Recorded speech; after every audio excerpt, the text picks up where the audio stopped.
मैं कभी अपने आप को थर्मल, मैकेनिकल, इलेक्ट्रिकल, रिन्यूएबल नहीं करता। I am a power engineer. And when you से पावर इंजीनियर, सो आपके बाद में उसके बाद आप इलेक्ट्रिकल के हो, सिविल के हो, मैकेनिकल के हो, it's give you added advantage, but you have to know everything whenever you want to do anything, why it is required, what you want to do, when you want to do, and how you want to do. And also, as you have told, that there are certain political influences also might be there, and you have to spend some money over there. मैं बोल रहा हूँ solar आज के time पे एक techno commercial decision making system है। जब तक हम पेपर पेन पे सब कुछ कैलकुलेट कर रहे हैं, सब कुछ कर रहे हैं, दैट इज ओके, बट जब एग्जीक्यूशन होता है, that is the real challenge. आप ये बोलो कि जो मैं बना रहा हूँ वही फाइनल है, तो biggest example we all know is Nokia. अपने आप को डाइवर्सिफाई नहीं किया, अपग्रेड नहीं किया, and the world number 1 company is gone. Hello everyone, welcome to All About Solar, Sun the Soul of All Energy.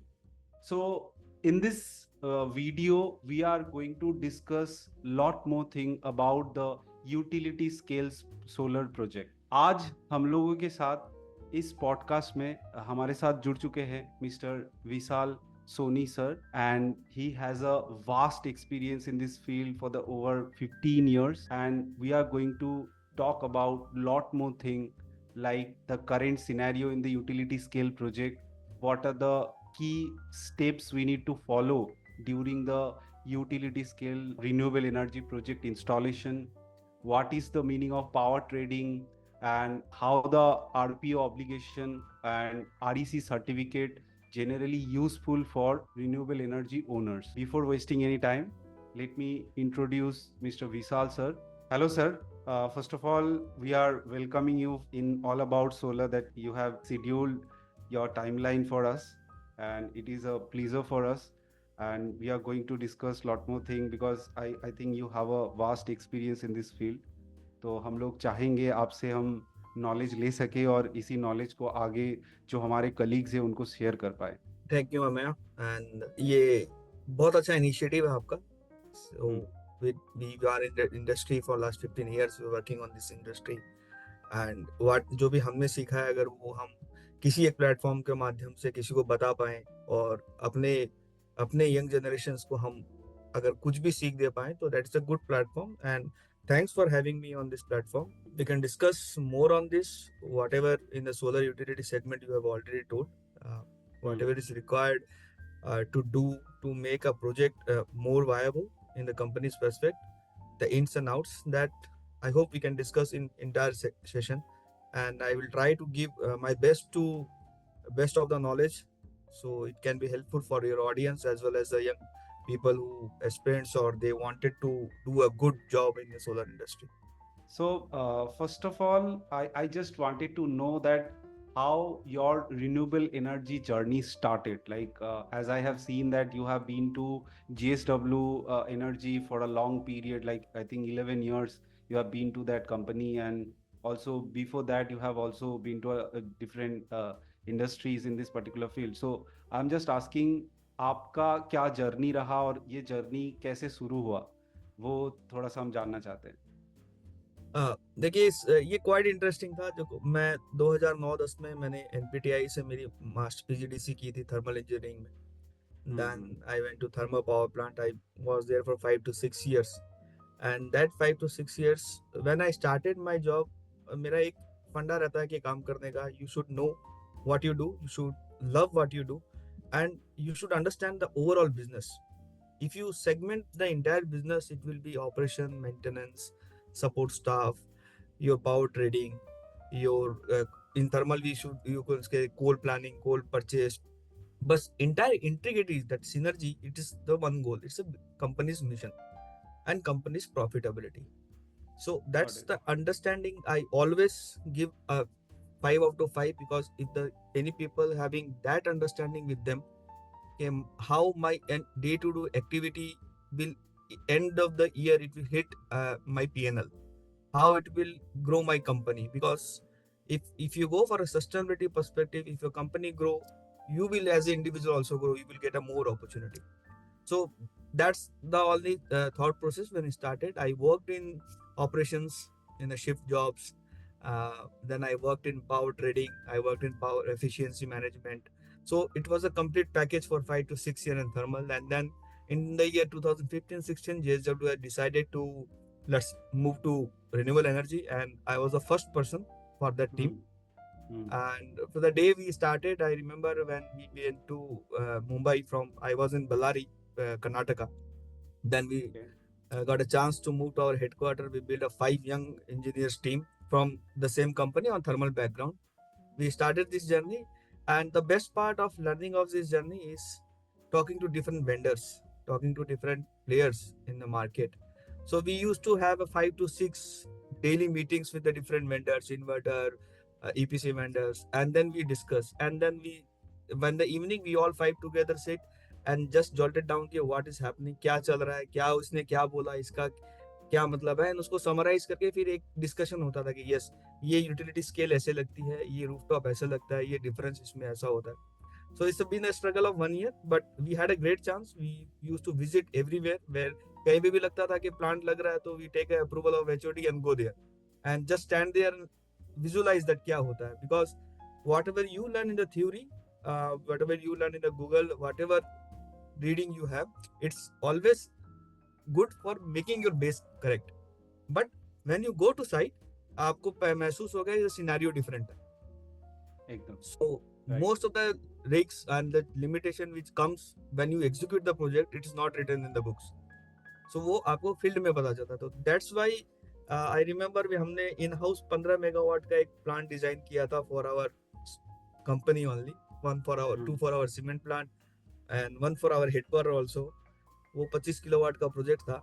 That it's all designed with the help of Google, with talking with the peers, talking with the lots of vendors, getting their information, and the way we started that. And now when I left JSW, that time JSW almost having a portfolio of 1.2 gigawatt, and around 50 to 60 members was there in the team. And that was a very good part of learning curve, because when you start something, when you break through a mindset of your management, yes, this is going to be a next big ticket item in the power sector, that's the time we have to shift to power to renewables from conventional. The barrier which we broke that time, that's I call this our achievement of these 5 young people. I was a part of that, and then the journey started. And from there I used to always say मैं एक power engineer हूँ. मैं कभी अपने आप को thermal, mechanical, electrical, renewable नहीं करता. I am a power engineer. And when you से पावर इंजीनियर, सो आपके बाद में उसके बाद आप इलेक्ट्रिकल के हो, सिविल के हो, मैकेनिकल के हो, it's give you added advantage, but you have to know everything. So you have to know the design, you have to know the civil, you have to know everything. That's when right now the entire knowledge which I got, that's helping me to build a project development team and the new projects for my company, because all experts bundled together. when जब सब आपको थोड़ा पता है, don't आपको master होना है, but you should have a little knowledge of everything, and that will give you a solid base, and then your confidence will be there when you put a project. Because if you go for a 300-400 megawatt project, it's almost a capex of 2,500 to 3,000 crores, and that's a huge investment. And that investment will be done based on your knowledge and your confidence. That's true. So for getting that, you have to be very much informative, very much knowledgeable about what you want to do and how you want to do. I always tell everyone in my team also, that is a concept of TQM. I'm a TQM practitioner, and I was a part of sustainability team of JSW. So little bit environment concern. So that another push for me in the solar and go for renewable, to advocate more renewables, because it's giving added push. So when you see, always ask 4W1H. One is a concept, 4W1H, and it's a TQM concept. Generally, whenever you want to do anything, why it is required, what you want to do, when you want to do, and how you want to do. So if you analyze everything for a project development guy, if you answer this 4W1H, your 80% job is done. So this is the fundamental we used to use when we develop a project. And this is the all learning which I have in last 15 to 16 years, 17 years of my career. That's a great journey, sir, because I have been to a lot of renewable and also power professional, but there are very few people, those who have knowledge in the power trading sector. मैं आपको power trading के regarding even we are going to discuss about it.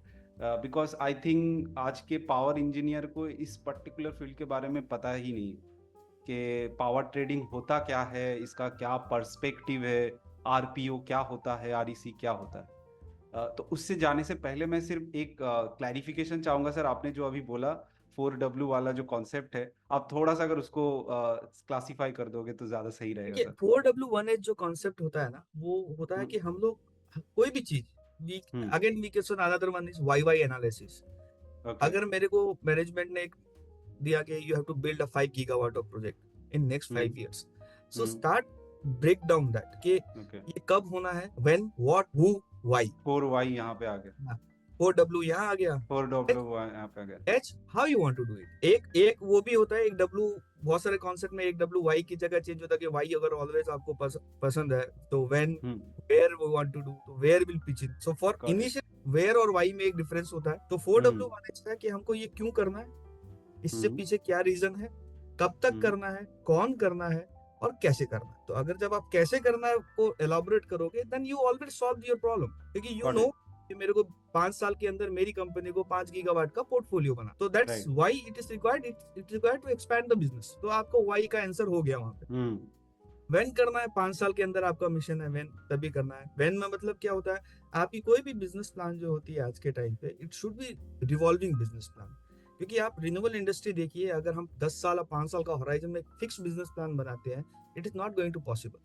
Yes. क्योंकि every year इतना dynamics है इस sector में, इस regulated dynamic sector. आपका ऑलमोस्ट सब कुछ आपका फॉरेन ट्रेड के ऊपर है, यूएस डॉलर के फ्लक्चुएशन पे ऊपर है। तो आप 3 साल का होराइजन पे कुछ नहीं बना सकते, 5 साल का होराइजन पे। It should B revolving. Right. 3 साल में एक 300 मेगावाट, 2 साल में एक 300 मेगावाट लगाना है, उसके बाद मेरे को एक 2 साल के बीच में, आफ्टर 1 ईयर जब इसका एग्जीक्यूशन शुरू करता हूँ, तब मेरे को एक और का प्लान करना। इट इज नॉट दैट कि आप एक बार में 1 गीगावाट का बना के बैलेंस शीट बना के मैनेजमेंट को अप्रूवल ले लें, and then approval will be go, then you have to approach again, because again. rate variation, US variation, lot of political issues which drives the countries, hmm because hmm renewable is a export driven, import driven, sorry, ये total आपका 90% of capex is import driven। तो right. import आपका political relation with the countries, that is how the hmm global market is working, then hmm how the dollar is changing, how your yes. economy is working. So all these things when you come together, so it will give a very dynamic situation. Last, how is very important। how मतलब how to choose your sites, what kind of resources you required in that entire scenario, then you what kind of structure you want to build, कहाँ targeted area आपका। see in renewable in India 29 state जो है अपने आप, all everywhere 6 to 7 states ऐसे हैं जो renewables के लिए बहुत अच्छे हैं। Right. they also come with some plus or minus advantage। Hmm so we have a matrix, when we choose, we have a matrix कि आपकी रिसोर्स कहाँ अच्छी है, आपकी लैंड की कॉस्ट कहाँ वायबल होती है, एंड आपका सोशियो फोरम कैसा है वहाँ पे। बिकॉज इससे नॉर्मली जब प्रोजेक्ट डेवलपमेंट डिजाइन होता है, तो हम ये चीज को मिस करते हैं, क्योंकि उस लोकेलिटी का सोशियो स्टेटस देखना बहुत जरूरी है, social status. because nobody can predict what kind of ROW right of way or nuisance will come when you start the execution of project. So before that, if you try to gauge कि ये आदमी ऐसा है, then build up that ROW or contingency in your project capex already, got it and then got you it. calculate your returns। तभी आपका वो project को clarity मिलेगी कि यस, जो मैंने ROI सोचा है उतना मेरे को मिलेगा। I have consider all the risks which is in there। You can discuss more on it when how to do the project development। so this yes. is the 4W1H we okay. always should apply whenever whatever you want to do, apply this concept, it will be very easier for everyone। I think what you're talking about, it is also applicable for any kind of business as well, because Yeah, yeah. when you are starting any venture, it should be very clear for you that what is going to be the plan and how we are going to do it। That's very important, because आज के date पे जो भी entrepreneurs आ रहे हैं या फिर जो भी अपना काम करना चाह रहे हैं, उनका ये जो स्टार्टिंग का प्रिपरेशन बहुत जगह पे नहीं होता है। मतलब just for doing the business they just start the business, but वो जो प्लानिंग है जो आपने बताया कि 4W1H जो जिसको हमें फॉलो करना चाहिए, अगर हम उसको नहीं करेंगे तो कहीं ना कहीं आप बीच में जाके अटक जाओगे। आप स्टार्ट शायद कर लोगे बट आप बीच में जाके अटक जाओगे क्योंकि आपके पास वो प्लानिंग ही नहीं है. So that is a very great learning for us and that's the great thing that you have shared.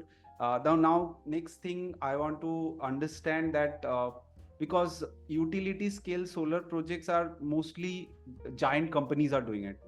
It's not like that every solar company or EPC companies are doing for a megawatt scale like 300 500 or 1 gigawatt project. Only the giants are doing it. So can you tell us that what are the key like processes we have to follow during the utility scale project development और उसमें हमें क्या क्या चीज़ें ध्यान देना चाहिए जब हम प्रोजेक्ट को अप्रोच कर रहे हैं, इवन अगर हम क्लाइंट के साथ डिस्कशन कर रहे हैं या फिर स्टार्टिंग फेज में हम अप्रोच कर रहे हैं, तो क्या चीज़ें हमें फॉलो करना चाहिए जनरली अगर यूटिलिटी स्केल का बात करें. सो हमें अभी जो मैंने अभी एक्सप्लेन किया था आपको, कोई भी प्रोजेक्ट डेवलपमेंट में इनिशियल होता है what is your target of your company, what is mission vision statement, last 5 years का रोलिंग प्लान क्या है आपका, and when you have to execute the project.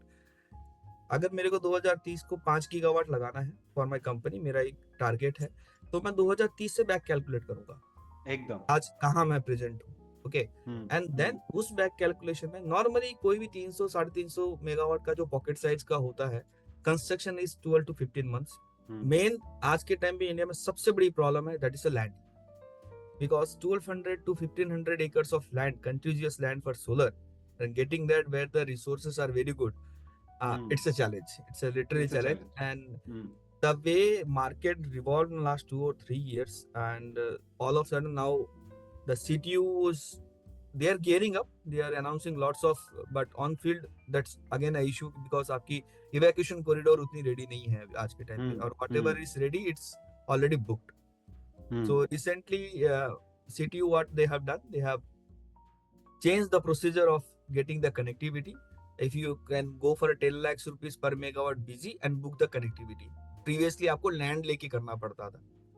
Requirement land का 50% जब आप कर दोगे या फिर आपके पास कोई सेकी और इसका PPA होगा स्टेट का, then you can allow you can go for a connectivity reason.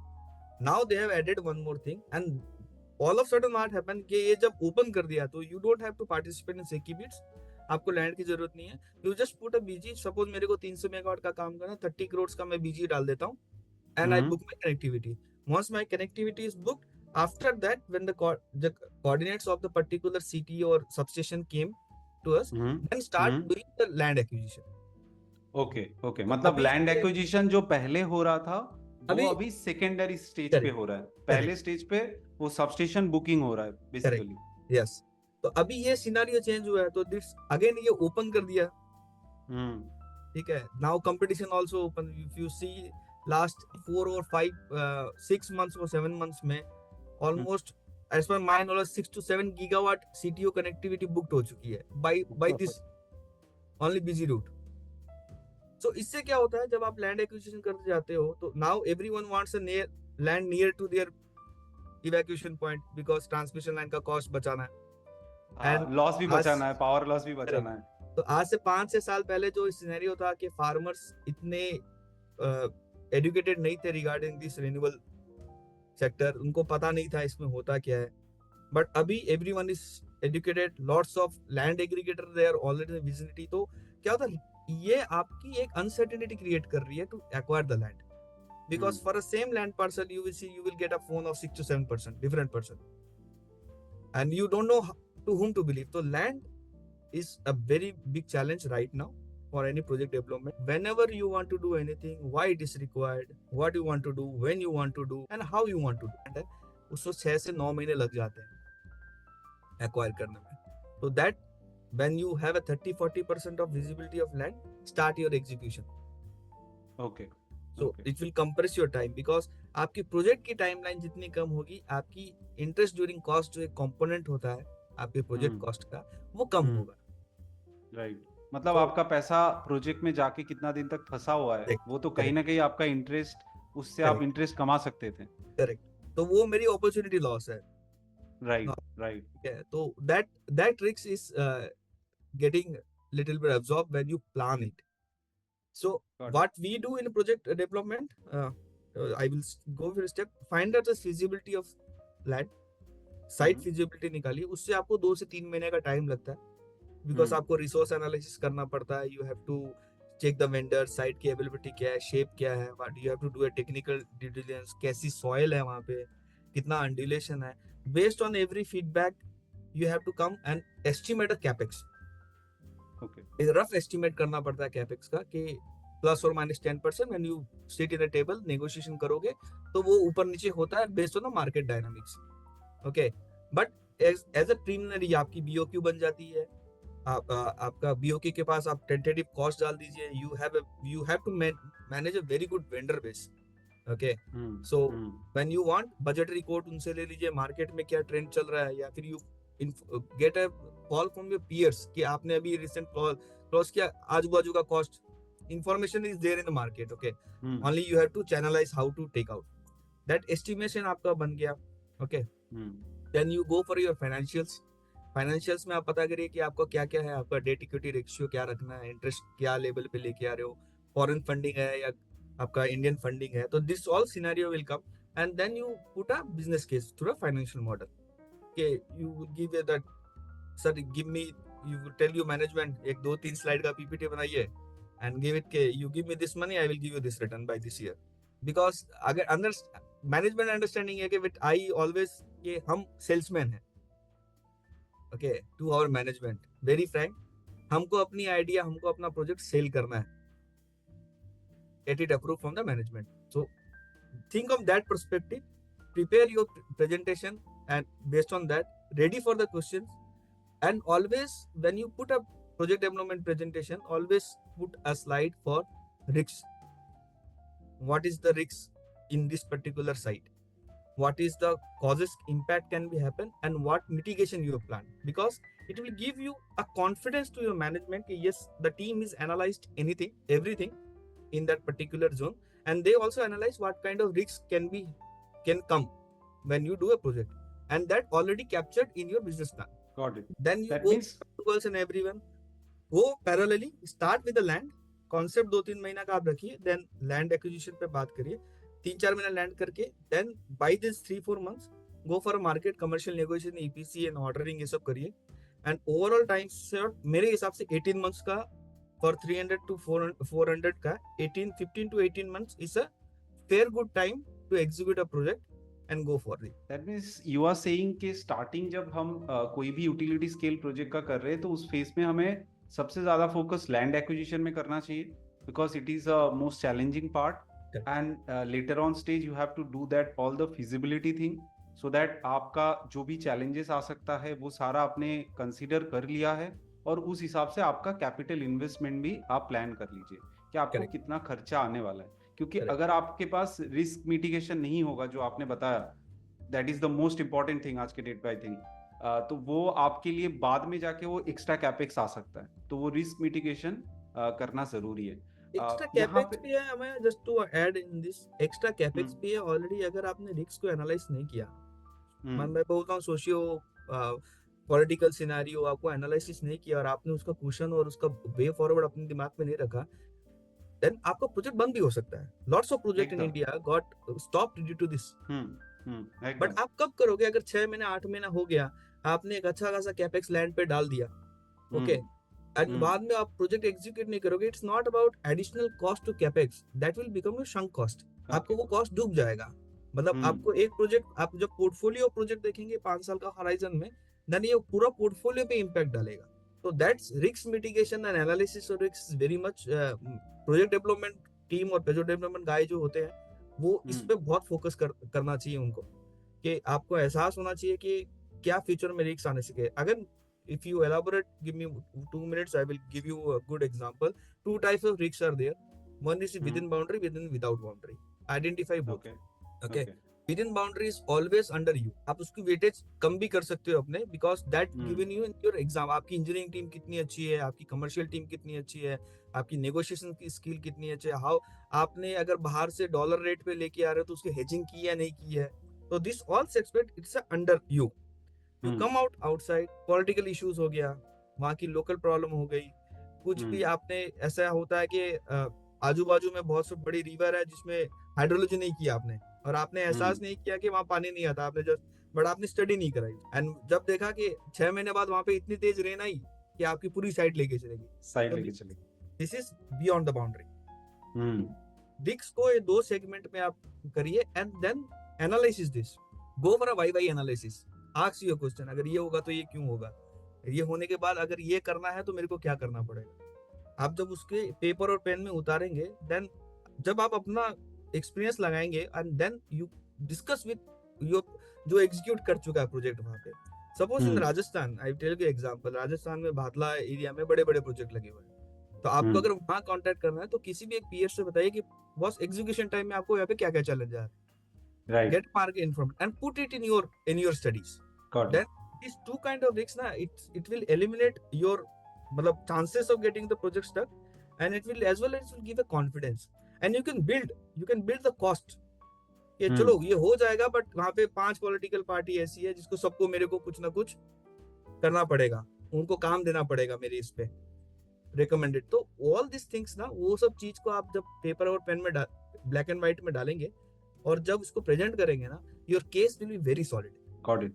मतलब ये आप जो मीन करना चाह रहे हो, आई थिंक ये बहुत ही इंपॉर्टेंट है, not only for the small scale project, I think for the large scale project as well, like for the small scale project as well, like for the rooftop as well, we can face these kind of challenges, like being like a project developer, I have also faced these kind of challenges, like for a BPCL project, for a government project, we have faced a lot of challenges through the union side. Correct. So and also, as you have told, that there are certain political influences also might be there, and you have to spend some money over there.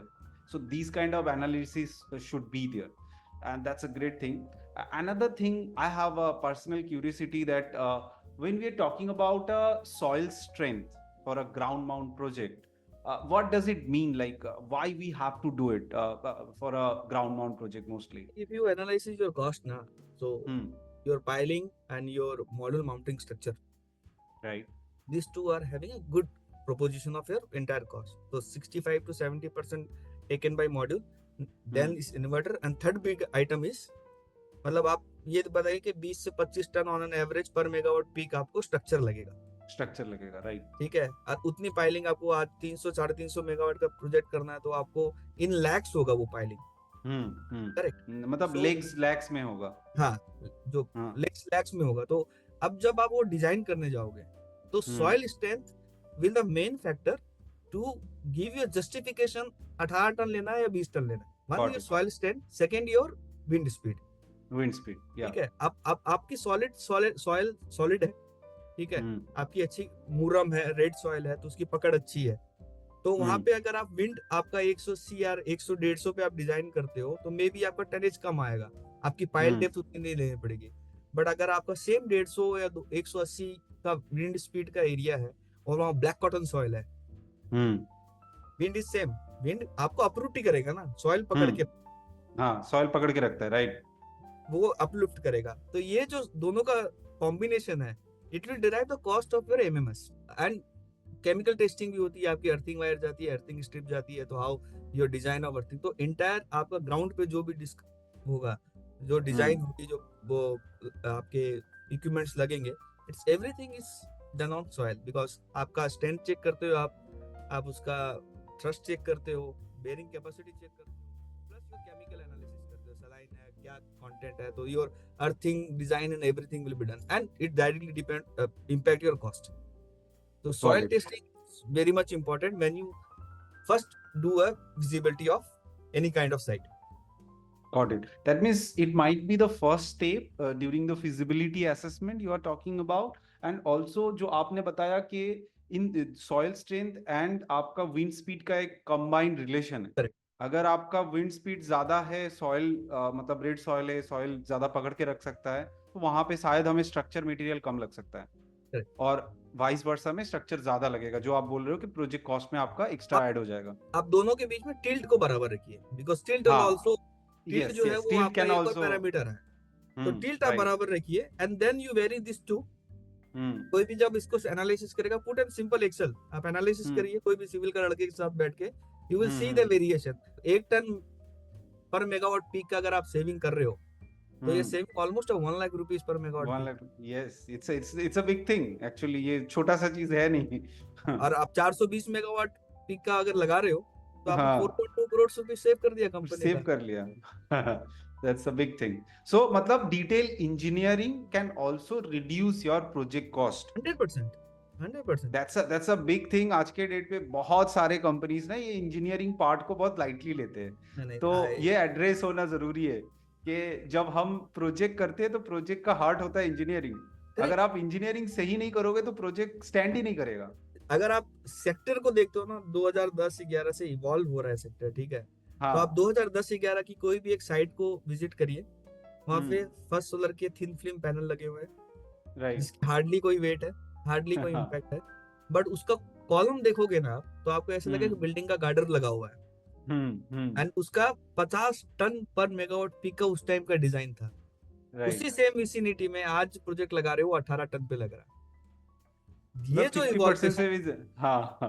ये जो changes है, ये जो technical advancement, वो engineering ही लाएगा, और कौन लाएगा। ऑन कॉल लाएगा, right. So that's a great great thing sir. I am also learning through you, because जब भी हम बात करते हैं तो यूटिलिटी स्केल प्रोजेक्ट एक छोटा सा पार्ट नहीं होता है, वो बहुत बड़ा पार्ट होता है, बहुत बड़ा हिस्सा होता है। तो यहाँ पे मैं एक जो क्वेश्चन हमेशा मुझसे पूछा जाता है मेरे स्टूडेंट्स के थ्रू, हर बार आता है क्वेश्चन, यहाँ पे मेरा भी कुछ पर्सपेक्टिव है।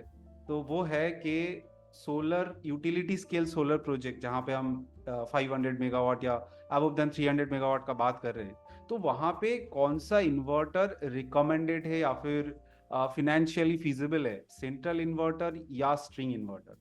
आपको क्या लगता है? देखो again, it's a part of engineering decision. Yes, yes. आपका अगर स्लोपी एरिया है, राजस्थान में आप बीकानेर साइड में चला जाइए, बहुत अंडुलेशन है, तो जहाँ अंडुलेशन है वहाँ आपकी हम्म। स्ट्रिंग मिसमैच होगी, एंड आपकी पर्टिकुलरली एक lower string will give you 3.12 megawatt का अगर आप इन्वर्टर लगाते हो, तो वो पर्टिकुलर उस पर हिट करेगी। तो hmm. That's one is cost is your economics, your hmm. Size of your project, okay, hmm. How site condition, कितना अंडुलेशन है, एंड आपकी जनरेशन का क्या इम्पैक्ट आएगा। तो that's whole soul idea to choose a string versus inverter, central hmm. inverter. If hmm. you see 3 or 4 years back, most of the utility scale they have switched to central string, inverter, string किया, हाँ। अभी mix कर रहे हैं, हम्म। ठीक है। Got it. कोई particular रहा नहीं। अगर आपकी ग्रिड में एक जो एस्पेक्ट होता है, string inverters are very good for frequency control. क्योंकि अगर ग्रिड में वैल्यू आपका फ्लक्चुएशन है, फ्रीक्वेंसी आपकी अप डाउन होती है, तो आपको पावर फैक्टर बराबर रखने के लिए you need a more robust, and right. More आपका जो रिस्पॉन्स होगा वो बहुत फास्ट होना है, तो स्ट्रिंग उसके लिए अच्छा है। ठीक तो है। when you choose a string or central inverter, keep in your mind क्या कॉस्ट आपकी बैठ रही है, हम्म। आपकी अंडुलेशन क्या है साइड की, आपकी शेडो इम्पैक्ट क्या है। मेनली ये हम्म। होता है कि शेडो इम्पैक्ट क्या है। क्योंकि हम्म। अगर बीकानेर में आप जाते हैं राजस्थान में, तो जो सैंड ड्यून्स है, अब सैंड ड्यून्स को काट के आप फ्लैट नहीं कर सकते, गॉट इट। ओके। तो आपको वो कॉन्टूर फॉलो करना है। हम्म। तो जब आप वो कॉन्टूर फॉलो करोगे, तो हो सकता है कि उसकी शेडो कहीं ना कहीं आपको इम्पैक्ट करे। तो 4:30-5 बजे जो शेडो आने वाली है, पर्टिकुलर आपकी उस टेबल पे या उस स्ट्रिंग पे आपकी 3 बजे आ गई। हम्म। बट ये 2 घंटे जब आप सेंटर से करोगे, तो वो शेडो का जो इम्पैक्ट है, it will give you entire impact on your central inverter. एकदम। पॉकेट टिकट ज्यादा हम्म। है, then you go for string. Hmm. उस केस में आप स्ट्रिंग पे चले जाइए। तो अगेन दैट्स एक तो टेक्नो, मैं बोल रहा हूँ सोलर आज के टाइम पे एक techno commercial decision making system हाँ। है। So technical always come from the engineering part, which hmm. technology you should use. That's why when you do a project development, we do a capex planning, please involve your engineering team. मैं engineering team से नहीं हूँ, but I always give most prefer to my engineering team. Hmm. At least they are better judge than us. Definitely, because जो यहाँ पे एक point मैं भी रेज करना चाहूंगा, जैसे आपने पहली बात जो बोला दैट इज वेरी जस्टिफाइड, कि अगर आपका कोई माउंटेन एरिया पे आप लगा रहे हो जहाँ पे कॉन्टोर नॉर्मल प्लेन की तरह नहीं है, तो वहाँ पे स्ट्रिंग मिसमैच तो होगा ही होगा। और स्ट्रिंग मिसमैच अगर होता है तो वहाँ पे डेफिनेटली स्ट्रिंग इन्वर्टर बेटर है rather than सेंट्रल, क्योंकि सेंट्रल पे आपका ह्यूज कैपेसिटी लगा हुआ है Correct. और उसमें जब लॉस होगा तो बहुत ज्यादा होगा। एंड अनदर थिंग इज, अगर आपको प्रॉपर मेंटेनेंस बाद में करना है, जो प्लांट डाउन टाइम जिसको हम बोलते हैं, तो प्लांट डाउन टाइम कहीं ना कहीं सेंट्रल इन्वर्टर में ज्यादा है ही। रिटेंडेंसी है ना आपके, हाँ, call it रिटेंडेंसी बहुत redundancy ज्यादा है। only। एंड अनदर थिंग मुझे लगता है कि जो स्किल्ड मैन पावर है, जो सेंट्रल इन्वर्टर को ठीक कर सकता है या फिर जो रिपेयरिंग वाला पार्ट है, वहां पे आई थिंक अभी तक उस लेवल का स्किल्ड मैन पावर है नहीं। जो लोग है उसमें भी चैलेंजेस है, क्योंकि स्ट्रिंग इन्वर्टर अगर खराब हो जाता है तो ऐसा नहीं है कि हर बार आपका इंजीनियर आके ठीक कर देगा, वो कभी कभार भेजना भी पड़ता है उनके सेंट्रल रीजन पे। तो it's a very huge long and lengthy process. तो rather तो इस केस में हम बोल सकते हैं कि स्ट्रिंग बेटर है, बट उसमें भी ये चीज देखना होगा, जैसे आपने बोला कि टेक्नो कमर्शियल आज के डेट पे प्रोजेक्ट है, आपको कमर्शियल भी देखना पड़ेगा। So that's the both side of it, but definitely according to the situation we have to choose the thing. Okay, See, that's somebody given the capex invested and bring out string, central के साथ hmm string, पहले string central then mix और both. तो market में अगर कोई भी product है, अगर मार्केट में चल रहा है तो उसका एडवांटेज होता है। दैट इज जरूर। Our job to analyse and get the best out of it, क्योंकि गॉट वो इट। अपनी यूटिलिटी लेके आएगा ही। हम्म अब आप मारुति 800 ले लो और एक इनोवा ले लो, हम्म अल्टीमेटली दोनों का काम सेम है, बट किस सिचुएशन में आपको कौन सी गाड़ी लेनी है, वेरी सिंपल ना। किस हाँ, सिचुएशन में कौन सी गाड़ी लेनी है, that you have to justify, you have to yes analyse and you have to give. So for me yes. Both are same, सबका एडवांटेज डिसएडवांटेज होता है। It's depends entirely on your side, it depends entirely on your techno commercial decision which you want to take। And another thing, with the central inverter, we can also later on stage add that battery energy storage system. That is, I think, added advantage with the central, जो कि हमें string में नहीं मिल सकता, क्योंकि string में आप battery system को कंबाइन नहीं कर सकते हो, मतलब it will going to be a huge process. Not very going to, जिस हिसाब से टेक्नोलॉजी इवॉल्व हो रहा है ना, हाँ, हो रहा वो है, आ वो हो जाएगा, सकता है आ जाएगा आ विद जाएगा। Time. Right right right. So that's a great thing. Next जो हमें एक क्वेश्चन मुझे भी जानना था, दैट इज, जब हम utility scale renewable energy project का बात करते हैं, यहाँ पे कौन सा टाइप का प्रोजेक्ट एफिशिएंसी वाइज या फिर फिनेंशियल आरओआई एस्पेक्ट में स्टैंड करता है? सिर्फ सोलर प्रोजेक्ट या फिर ओनली विंड प्रोजेक्ट या फिर सोलर एंड विंड का कॉम्बिनेशन अगर हम करते हैं, जहाँ पे हम जिसको हम हाइब्रिड बोलते हैं, तो which type of project is more feasible as per your understanding? It's always feasible to have a hybrid site, okay? Okay okay. तो if you now इंडिया में क्या हो रहा है ना, सबसे ज्यादा CNI कस्टमर, लार्ज टिकट जो आइटम है CNI customers, and entire scenario SECI, state bid and CNI, okay. Now CNI में भी आदमी 200-500 मेगावाट का प्रोजेक्ट लगा रहे हैं। For them replacement of day require 24/7 power, okay. So solar day में, इवनिंग और लेट नाइट और अर्ली मॉर्निंग और लाइट में आपको विंड चलेगा। तो उनका जो क्या होता है कि उनका 60-70% जो है आपका रिन्यूएबल पावर ऑफसेट हो जाता है कंपेयर टू ग्रिड और conventional power. So business transaction के हिसाब से अगर आप अभी बोले तो definitely hybrid is the best, but wind potential and solar potential at a same place, it is difficult, get that kind of site is difficult, and वो site एक प्रीमियम के साथ ही आती है, ठीक है। Then this is again the part of your techno commercial analysis. मैं पूरा आपके पूरे पॉडकास्ट में माय अल्टीमेट एम इज कि if every your decision how it is related to your financials, I will try to bring that in the conversation, okay.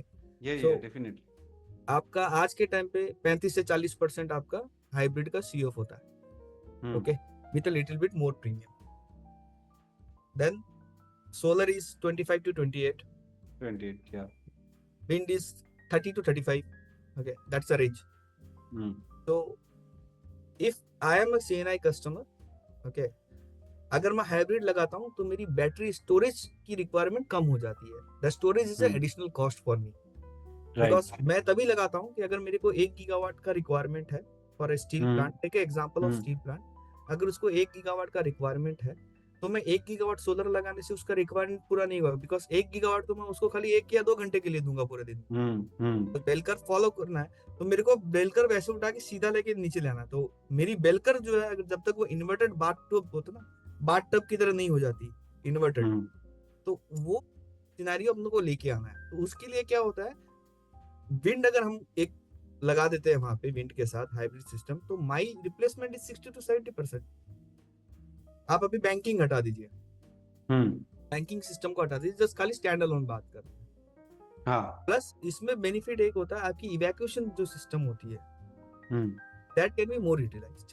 Instead of 9 से 10 घंटे की power evacuate करोगे आप स्टैंड अलोन में, but इसमें आप उसको 18 घंटे की यूटिलाइजेशन दिखा सकते हो। हाँ, तो उसमें आपको आपका जो ग्रिड पे आप एक्सपोर्ट कर रहे हो वो बहुत ज्यादा हो जा रहा है, तो उससे आपको हाँ, बेनिफिट भी मिलने वाला है। तो आपकी आज के टाइम पे सपोज आपका 10 किलोमीटर का लाइन है 220 केवी का, तो take it a pocket size of आपको 25 करोड़ रुपए लगाए उसमें, तो 25 करोड़ लगा के आप 8 घंटे पावर इवैक्यूएट कर रहे हो, और 25 करोड़ लगा के आप 18 घंटे पावर इवैक्यूएट कर अच्छा, रहे हो। ठीक है, तो तो कॉस्ट एंड द जनरेशन अगर करोगे तो आपकी टैरिफ आ जाएगी, तो आप वो जो यूटिलाइजेशन है वो आपकी टैरिफ में दिख जाएगा। राइट, क्योंकि आपने ज्यादा पावर इवैक्यूएट किया तो डेफिनेटली आपका टैरिफ डाउन हो जाएगा। तो करेक्ट, टैरिफ करेक्ट। जब आपका कम हो गया तो वही तो बेटर ऑप्शन है डेफिनेटली आपके लिए। एंड ऑल्सो तो आपको आपको मतलब काइंड ऑफ 24/7 आपके पास पावर है। तो आपने एक गाड़ी ली, उसको आपको ओला उबर में चलाना है, ठीक है। राइट आप क्या राइट। करते हो, आप सुबह आप चलाते हो, टेक एन एग्जांपल, सुबह आप चलाते हो 12 घंटे आपने चलाई, फिर वो या तो गाड़ी को आप घर पे रख दो, या तो उसके बाद एक और ड्राइवर रख दो कि नेक्स्ट डे तू चला, राइट को तू चला। तो what happen, your variable cost came, 2 आदमी का पगार आया, बट आपकी फिक्स्ड कॉस्ट तो सेम ही थी उतनी गाड़ी की। यू हैव हाँ इंक्रीज यूटिलाइजेशन। आप उस हिसाब से सोचिए, तो आपको ये पता चलेगा कि मैंने तो कैपेक्स एक बार ही लगाया गाड़ी का, 10 लाख रुपए एक बार में लगा मेरा, बट मेरी वेरिएबल कंपोनेंट क्या, fuel and your man power charge. ठीक है, राइट तो ये राइट। दो बना, मैंने अर्निंग बढ़ा ली मेरी, बट मेरी कैपेक्स कंपोनेंट तो एक ही रहा। एक ही रहा। More utilization, more reduction in the tariff. And also it will give you the better ROI. Right, तो आपका आरओआई रिडक्शन ज्यादा इन जल्दी टैरिफ, आ जाएगा। आप या तो रिडक्शन कर दो टैरिफ में, या टैरिफ सेम हाँ, रखो, आपका रिटर्न बढ़ा दो। रिटर्न बढ़ा दो, सही बात है। That's a great thing sir, क्योंकि ये एक बहुत बड़ा चैलेंजेस होता है मोस्टली लोगों का, ये जो टैरिफ एंड फिनेंशियल्स का जो प्रोसेस होता है ये जानना बहुत जरूरी है। इसके लिए तो हम लोगों ने बहुत सारे वीडियो बनाए हैं, बट आई डोंट नो, लोग बहुत सारे लोग ये डिजाइन और छोटे एस्पेक्ट्स को छोड़ देते हैं और दिन आगे बढ़ जाते हैं। उनको लगता है यार आज थोड़ा पैसा बचा लेंगे, बट वो पैसा बचाना आपको आरओआई के लिए कितना इम्पैक्टफुल है वो आपको देखना चाहिए। आप फर्स्ट ईयर पैसा बचाओगे ना, प्लांट 30 साल हाँ, चलेगा, प्लान और 30 साल आपकी चलेगा तो। आपकी रिटर्न 30 साल के प्लांट के ऊपर है। तो आपने 30 राइट साल की जनरेशन को किया है, उसके आउटफ्लो किया है, और डिस्काउंटिंग लेके आप एलसीओ निकाल रहे हो ना आज की टैरिफ। राइट तो राइट आज राइट। आपका, आपने कुछ 1-2 लाख रुपए कम किया पर मेगावाट पीक में, और देखा 7 साल बाद आपको 10 करोड़ रुपए और डालना पड़ा उसके ऊपर। हाँ, दैट्स द मेन चैलेंज, कि वो 1 लाख जो 10 करोड़ बन जाता है वो करेक्ट, इंसान को समझना चाहिए। Correct. So that's a great thing sir.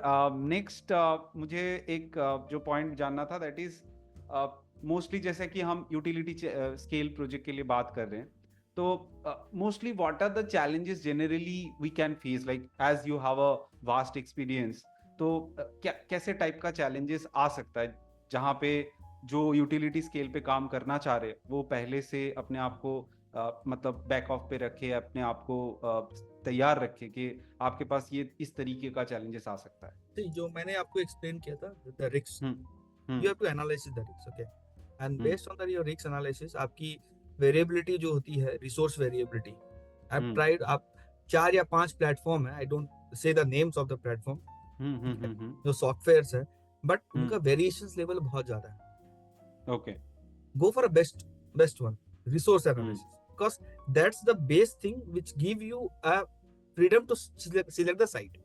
Okay, right हम क्या राइट। करते हैं कि कुछ भी एक गूगल में डाटा लेके एक डिसीजन ले लेते हैं, it should not be there. It should please not be there. Invest, हाँ, please invest little money initially, put it in your project development cost, R&D cost में डाल दीजिए हाँ अपने बिजनेस प्लान के। हाँ। बट आप जो डेटा रिसोर्स होता है उसको इंटैक्ट रखिए, और जो सबसे रिलायबल है वो ले लीजिए फर्स्ट। ओके, सेकेंड, आप आपकी टीम को एक एनालिसिस हमेशा करनी चाहिए, विच स्टेट इज बेटर, तो उसकी कुछ चेकलिस्ट होते हैं। रेगुलेटरी में कौन सा स्टेट अच्छा है, जहाँ पे आपको, आप अगर वेरी इजीली आपका अप्रूवल्स मिल जाता है, लैंड की रेट्स कहाँ अच्छी है, लैंड की रिकॉर्ड्स कहाँ अच्छा है, जाके आपकी टाइटल डिविजन क्लियर हो, और उसके बाद आप लीज और परचेस जो भी करें, बिकॉज लैंड में क्या होता है ना कि टाइटल अगर आपका क्लियर नहीं है, ओके, और अगर आप वही टाइटल को लैंड ले लोगे फिर जब फाइनेंसिंग के लिए जाओगे लैंडर्स के पास, they will create a issue for you, because yes definitely. उनके लिए वो रिस्क है। हम्म ओके, अगर वो रिस्क है तो आपको वो प्रीमियम इंटरेस्ट रेट पे दे देंगे। तो अगर आप एवरीथिंग इंटैक्ट है, चलो आपको 9% का प्रीमियम मिला, वहीं आपका अगर लैंड में टाइटल इशू है, कुछ फ्लॉ देखा वो, तो वो क्या करेगा, आपको 9.5 कर देगा। Ultimately it will hit you ना। हाँ, वो लेटर ऑन स्टेज पे आपको हिट करेगा, हिट करेगा स्टार्टिंग में तो, आपको नहीं करेगा। हाँ, वो आपको दिखे, स्टार्टिंग में उसका दिखता नहीं है इतना, जब आप रन हाँ करो पूरा फाइनेंशियल मॉडल, तो हाँ 0.5 0.2% इंटरेस्ट रेट 30 साल के लिए आपका जो इम्पैक्ट करेगा, दैट इज सिग्निफिकेंट। दैट या तो आप अगर वो देखिए कि आपका रिसोर्स, आपका लैंड का, and choose your vendor, specially land aggregators. Okay, it's very trustworthy, they have good market records, speak with your peers के I am going, ये बंदा कैसा है, get the information, okay, always ask कि उसने क्या deliver किया, and based on that you select your land aggregator. It is very important, because आप कोई भी कंपनी आज के टाइम पे लैंड मैटर्स में इतना एग्रेसिवली काम नहीं करती है, they always depend on some aggregator, okay, because right land brings you lots of transaction which as a company you cannot do, so you need a medium in between. Got it. So वो बहुत जरूरी है। तो जब आप plan करते हो तो उसको जरूर रखिए, लैंड एग्रीगेटर को। देन योर फाइनेंसिंग रिस्क, मैंने अभी बोला था कि आपका पूरा इंपोर्ट डिपेंडेंट है, पूरे प्रोजेक्ट कॉस्ट। तो वो इंपोर्ट मतलब आपका ट्रांजेक्शन यूएसडी में होता है, हाँ डॉलर में होता है, तो डॉलर हाँ फ्लक्चुएशन कैसे आप ट्रैक करोगे, करेक्ट। आपकी रेटिंग क्या है कंपनी की, जिसके आपकी इंटरेस्ट रेट होगी डिपेंडेंट। तो this kind of things you should always hedge, always do a perfect analysis, and उसको अगर हेज कर सकते हो तो क्या प्रीमियम में आप उसको हेज कर पाओगे। हेज मतलब आप डॉलर को फ्लक्चुएशन को एक बैंडविड्थ के अंदर रख देते हो। हाँ, मतलब आप कंसीडर कर रहे हो कि डॉलर का प्राइस यहाँ से यहाँ तक जा सकता है, मतलब करेक्ट, आपको वो तो सिक्योर कर दे रहे हो, कंटीजेंस देखो उसके ऊपर भी होगा तो मेरे को इम्पैक्ट ये आएगा, उसका हेज का मैं एक प्रीमियम दे देता हूँ। हाँ ठीक है, तो ये इंटायरली एक वास्ट सब्जेक्ट है हम्म बात करने के लिए, but give you a script कि आपके फाइनेंशियल्स आप स्ट्रॉन्ग रखिए, आपके फाइनेंशियल्स को जो रिस्क है उसको मिटिगेट करिए। आप वहां पे एनालिसिस करिए आपका सोशियो फैक्टर क्या है, क्योंकि बहुत सारी जगह पे क्या होता है, अनरेस्ट होता है, आदमी के पास एम्प्लॉयमेंट नहीं है फर्स्ट। ठीक है, तो वो अनरेस्ट क्रिएट करेगा, they want to takes money. Okay, हर आदमी आप बोलेंगे कि मैं जाके 5,000 6,000 आदमी काम करेगा as a time of during the election, but renewables में क्या ऑपरेशन में फिर वो 5,000 आदमी सडनली 10 आदमी या 15 आदमी बन जाता है, राइट। ठीक है। तो आप उसको ये कमिट तो नहीं करोगे कि यहाँ पे आपके गांव में 500 आदमी को मैं काम दे दूंगा, वो कमिटमेंट आप नहीं कर सकते, नहीं कर सकते। और वो ये भी जानते हैं कि ये होगा नहीं। तो वो क्या करेगा, कोई 1.5 साल या 2 साल में आपको और ज्यादा पैसा एक्सट्रैक्ट करने की कोशिश करेगा। तो that analysis you should do कि क्या है वहां पे। If you go to, for me if you go to Gujarat, वहां पे इतना इशू नहीं होता क्योंकि सब वेल सेटल्ड है। हाँ ठीक है, सब उनको इतना फर्क नहीं पड़ रहा कि गाड़ी जा रही है रोक दो। But if you go to other state जहाँ यस पे रियली लाइवलीहुड क्रिएशन इज, तो आप वहां पे पहले एक सीएसआर का स्टडी करवा लो, ईएसआई स्टडी करवा लो उस एरिया में। ओके, तो क्या फ्लोरा फौना है, बायोडाइवर्सिटी क्या है। आगे गोइंग फॉरवर्ड मैं ले लिया और बाद में देखा मेरे को बर्ड सेंचुरी से बाजू में आ रहा है, जो most of the GIB issue जो राजस्थान में हुआ था, बहुत बड़ा बहुत सारे प्रोजेक्ट रुक गए थे। तो this is a learning for everyone. Okay, है। तो उसको आप यूटिलाइज करिए कि ईएसआई स्टडी करवा लीजिए, उससे आपको पता चलेगा क्या टाइप का पॉपुलेशन है, क्या डेप्थ है, क्या लाइवलीहुड क्रिएशन आपको करना पड़ेगा। एंड अगर आपने डिसाइड कर लिया जाने के लिए, तो put somebody from your CSR team. Engagement बहुत जरूरी है लोकल स्टेक होल्डर से। आप उनको जब तक कॉन्फिडेंस में नहीं लाएंगे, आपका न्यूसेंस क्रिएट होगा साइड पे। आप सब इंटेट कर लिए, एग्जीक्यूशन करने जाए और एग्जीक्यूशन नहीं कर पाए, दैट्स अ बिग चैलेंज ना। That's the main thing, because जब तक हम पेपर पेन पे सब कुछ कैलकुलेट कर रहे हैं, सब कुछ कर रहे हैं, दैट इज ओके, बट जब एग्जीक्यूशन होता है that is the real challenge. तो क्योंकि मैंने आपको इनिशियली मेरे उसमें बोला था कि आप कुछ भी थ्योरी पढ़ लीजिए, ग्राउंड पे हाँ, जाएंगे ना, क्योंकि तो चीजें पूरा अलग। क्या होता है ना, आदमी का थॉट और the behaviour of a person for particular situation is no way written in any books. Yes yes you have to get giving time to them, analysis their situation. और आप हमेशा ये ट्राई करिए कि नॉट 100% तो at least 30-40% आप वहां पे लाइवलीहुड क्रिएट करिए आपके प्रोजेक्ट के through. Okay, that can change their livelihood and correct, that can give them the confidence that okay, ये अगर प्रोजेक्ट यहाँ पे होता है तो ये हमारे लिए बेहतर है, ये हमारे correct. लिए अच्छा है, बुरा नहीं है. ये कॉन्फिडेंस देना बहुत जरूरी है.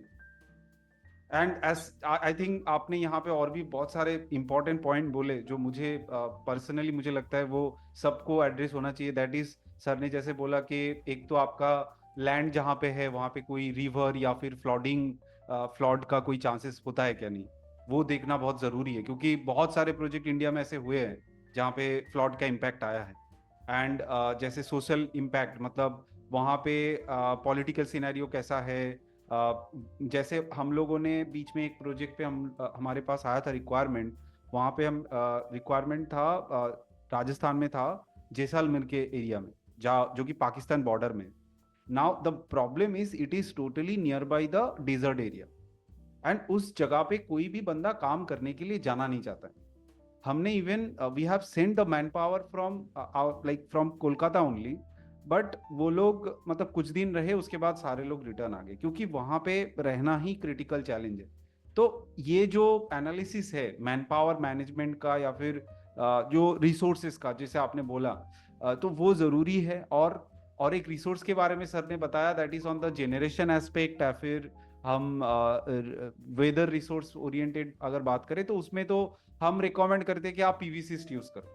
सर ने सॉफ्टवेयर का नाम नहीं बताया, बट हम रिकमेंड करते हैं पीवीसिस्ट यूज करो.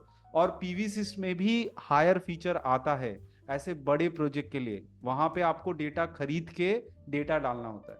आप उसका सॉफ्टवेयर का डेटा ना यूज करके, जैसे सर ने बोला कि आपको रिसोर्स असेसमेंट का डेटा आप खरीद के उसमें यूज कर सकते हो, उससे आपको बहुत बेटर आउटपुट मिलेगा. So that's a great thing sir. अभी हम लोग आते हैं थोड़ा सा पावर ट्रेडिंग या आरपीओ के ऊपर. तो first of all I want to know what is RPO. I think most of the people जो सोलर पे काम कर रहे, कुछ हायर लेवल के लोगों को पता है, बट जो लोग छोटे लेवल पे काम कर रहे उनको नहीं पता है व्हाट इज आरपीओ. तो आप थोड़ा सा अगर एक्सप्लेन करेंगे sir. RPO, renewal purchase obligation.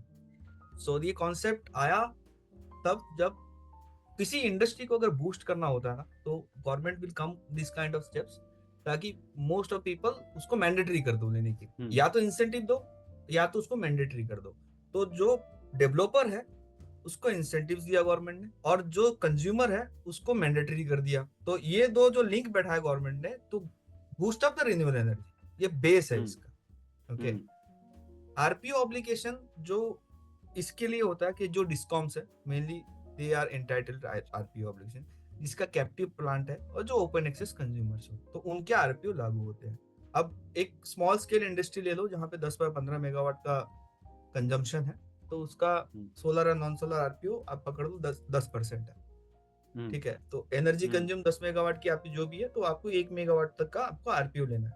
1 megawatt के लिए इट इज, उसको मैंडेटरी तो कर दिया, लेना ही है, बट उसको ये नहीं किया कि अब 1 मेगावाट को प्लांट लगाएगा नहीं, वो कहीं रिमोट में है, कहीं सेंटर ऑफ द मुंबई में है, तो जहाँ बिहाइंड द मीटर वो लगा नहीं सकता, रूफटॉप उसके पास है नहीं. उसी के लिए वो लोगों ने क्या किया, आरपीओ के साथ आरईसी कर दिया. ओके. सो ये दोनों आपका एक ऑब्लिगेशन कर दिया कि आपको करना ही है. आपको आरईसी मार्केट में ले आए और जो कर रहा है वो आरईसी जनरेट करे, उसके लिए वो धंधा बना दिया और आप उसको खरीद लो, तो आपका ऑब्लिगेशन पूरा हो गया. तो when you see RPO, you should always see RPO and REC. REC, yes. तो RPO, REC renewable energy certificates, वो मार्केट में ट्रेड होता है जैसे पावर ट्रेड होती है वैसे ही. एंड इट्स आल्सो उसका रेट फ्लक्चुएशन होता है डिमांड एंड सप्लाई के ऊपर. And I think it generally happen, REC trade होता है एवरी वीक वेडनेसडे को. वेडनेसडे को होता है, एवरी वीक वेडनेसडे को IEX पे होता है. तो ये RPO obligation it's a good step by the government. And इसमें भी दो है अभी, सोलर एंड नॉन सोलर. ठीक है. सोलर वी नो कि आपको मतलब उसको डिवाइड कर दिया कि 5%, 12% एंड 5 साल का होराइजन दे दिया एवरी स्टेट का आरपीओ का. You see every state is having 5 years to 7 years का एवरी ईयर आरपीओ ऑब्लिगेशन. 2%, 2.5%, 3% ऐसे ग्रेजुअली इंक्रीज कर रहा है. ओके. तो अगर आप देखते हो तो नॉन सोलर में जो आता है तो wind, biomass, any kind of renewable other energy, renewable energy, या हाँ, तो वो एक पूल है, एक हम्म सोलर का पूल है. This to pool create your RP obligation. And एक अगर आपको 10% का है तो आप मान के चलिए 2.5 या 3% सोलर का रहेगा, 7-7.5% बाकी का रहेगा. बाकी तो यू कैन करेगा। Bring power from everyone. तो अभी हर आदमी के लिए हाइड्रो पावर खरीदना इजी नहीं है. हम्म ठीक है, तो हाइड्रो अभी कुछ कुछ state, I think recently I have heard that Odisha ने एचपीओ भी ले आया, hmm hydro power obligation. Hmm तो this kind of obligation we should understand कि ये ऑलवेज होता है कि उस इंडस्ट्री को बूस्ट करने के लिए, उस गॉट इट। इंडस्ट्री को डिमांड पैदा कर रही है गवर्नमेंट कि अब कंज्यूमर तो लेना ही पड़ेगा आरपीओ, तो आपने एक डिमांड तो क्रिएट करी थी. अब डिमांड फुलफिल करने के लिए क्या किया, people will come and install the RAC. जो कंज्यूमर डायरेक्ट लगा सकता है वो अपने लिए कैपेक्स डाल के 5 मेगावाट 6 मेगावाट का आरपीओ ऑब्लिगेशन पूरा होगा, वो सोलर लगा देगा. जो कंज्यूमर नहीं लगा सकता वो मार्केट से आरईसी खरीदेगा. But REC is a business. उसके लिए फिर जो डेवलपर है और दूसरी कंपनी है जिसकी पावर का काम है, जो there core power sector, they will install a project on REC. REC generation के लिए आरईसी का अप्रूवल के हिसाब से वो प्रोजेक्ट लगाएगा. तो वो जनरेशन जो जनरेट करेगा उससे वो आरईसी जनरेट करेगा, वो ट्रेड करेगा मार्केट में. तो और आरईसी उससे उसका आरओआई भी और जल्दी निकल जाएगा। करेक्ट. तो additional to their cost of generation they are earning another margin. Yes, okay, और तो वो आरईसी अगर डिमांड के केस में देता है तो उसको प्राइस और ज्यादा मिलेगा, बहुत मिलेगा यहाँ पे ना, डिमांड हाई है। बहुत ज्यादा मिलेगा. तो अगर आप देखते हो ना तो इनिशियली जब ये स्टार्ट हुआ था journey of concept of giving the renewable industry, उससे पहले एक जर्नी था एनर्जी कंजर्वेशन का. एनर्जी कंजर्वेशन का, यस, पहले इस कार्ड बोलते होते हैं। हाँ, इसका पहले सीडीएम आता था, कार्बन क्रेडिट्स. सीडीएम आता था, carbon clean drive credits. Mechanics ऐसे. तो वहाँ वो जो ई सर्ट्स होता है वो ग्लोबल प्लेटफॉर्म पे सेल होता था. And the peoples that generate in 2010 to 14-15 के एरा में जो ये ई सर्ट्स बनाए थे, जो कार्बन क्रेडिट्स थे उनके पास, they sold in very high price and it is a good business proposition. तो ये इवॉल्वेशन है, ये इवॉल्व होके आरईसी आया है अभी.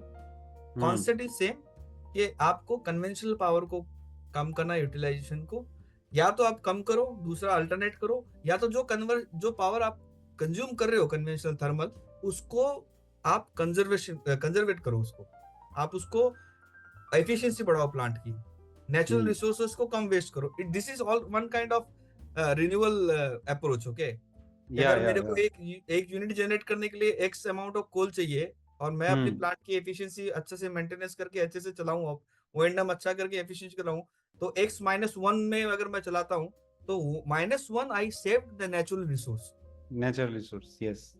And that is not a small thing. अगर हम Correct. लार्ज स्केल में बात करें तो मतलब tons of carbon dioxide we are saving. बहुत बड़े. अभी BEE जो है अपना ब्यूरो ऑफ एनर्जी एफिशिएंसी, उसने पैट लॉन्च किया था. ओके, तो आपका टारगेट था थर्मल पावर प्लांट का एक हीट रेट का. Heat rate is a reciprocal of efficiency. ठीक है, आपका जो आउटपुट है वो कितना इनपुट के बेस पे बना. ठीक है, it's kind of it's a reverse of efficiency. आप एफिशिएंसी का फॉर्मूला निकालिएगा, उसका reverse is heat rate. Okay, जो हम लोग उसमें क्या करता था, वो पैट में एक एनालिसिस कर दिया कि आपकी ये एफिशिएंसी सपोज 80% है, उसको 85% करो, 5% का मैं आपको एडिशनल रेवेन्यू आएगा, बोनस आएगा फ्रॉम द गवर्नमेंट एजेंसी. तो आप वो 5% करने के लिए क्या किया, आपने नेचुरल रिसोर्स कर लिए. अब ग्लोबल इकोनॉमिक्स में अगर देखिए, हम लोग एनर्जी इंपोर्ट करते हैं, energy importers. Okay, coal, oil, everything we are importing. Like Indian coal से तो हम जनरेट नहीं कर पाएंगे थर्मल. तो हम इंपोर्ट है, तो हम क्या as a economy, as a country का इकोनॉमी के हिसाब से we are dependent on foreign countries, right. तो गवर्नमेंट का ये जो रिन्यूअल लेके आना है, ज्यादा इंसेंटिव देना है, पैट का करना, दैट इज मेरा इंपोर्ट कम हो, मेरा इंपोर्ट कम हो, मेरी डिपेंडेंसी कम हो ग्लोबल में, then I can do my business, I can do my exports based on my choices, my prices. तो अगर बड़ा सिनेरियो में देखो, this is whole call in energy security. Right. Energy independence we can say, energy independence, energy security we can say. So that's a great thing, sir. हमने RPO, REC के बारे में पता किया. And also मैं यहाँ पे एक चीज सबको बताना चाहूंगा, that is सर ने जैसे आरपीओ आरईसी के बारे में बताया, तो आप लोगों ने देखा होगा आज के डेट पे बहुत सारे इंडस्ट्रीज नॉर्थ साउथ जहाँ पे भी उनका शेड है वहाँ पे पैनल लगा देते हैं। अब बहुत सारे लोगों का क्वेश्चन ये आता है कि जो उनका शेड है, रूफटॉप है, उन्होंने ओरिएंटेशन नहीं देखा, टिल्ट एंगल नहीं देखा, नॉर्थ साइड पे भी पैनल लगा दिया। तो एक चीज बता दूं, वो लोग लगा रहे हैं वो अपने आरपीओ फुलफिल करने के लिए लगा रहे हैं। तो इसीलिए वो अगर आरईसी खरीदने जाएंगे मार्केट में उनको बहुत महंगा मिलेगा। वो इसीलिए वो लोग अपने इंडस्ट्रीज में लगा देते हैं, उससे जो भी मिल रहा है उनको वो आरईसी से सस्ता ही मिलता है।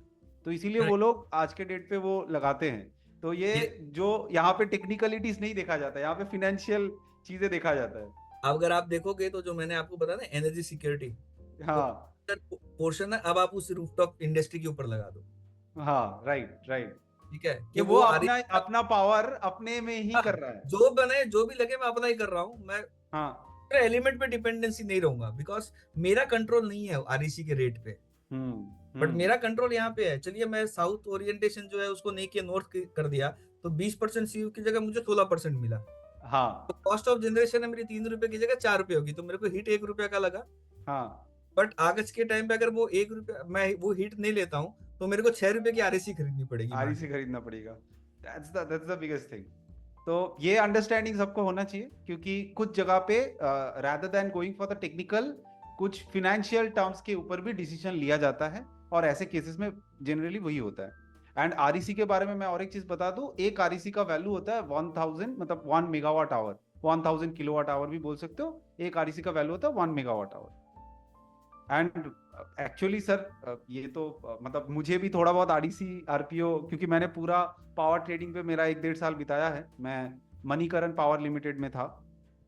मणिकरण में हम लोग बहुत सारे काम करते थे, क्योंकि Manikaran is a giant company in the power trading. They are the next to PTC. PTC के मोस्टली कंपटीटर वही है। And they are generally into lot of things. मतलब हम एक कॉन्सेप्ट पे काम करते थे that is known as heaps concept. Heaps पे क्या होता था, हम पूरा क्लाइंट्स का लोड एनालिसिस करते थे। एंड वो लोड एनालिसिस ऐसे करते थे कि पूरा सॉफ्टवेयर पे भी डेटा लिया जाता था, और अगर आज एक डेट है 16 जून है, तो लास्ट ईयर 16 जून क्या लोड गया था, तो उस हिसाब से मैं पूरा पावर परचेस प्लान उनको बना के दूंगा। फिर वो डिसाइड करेगा कितना वो आईएक्स से खरीदेगा और कितना वो अपने डिस्कॉम से लेगा।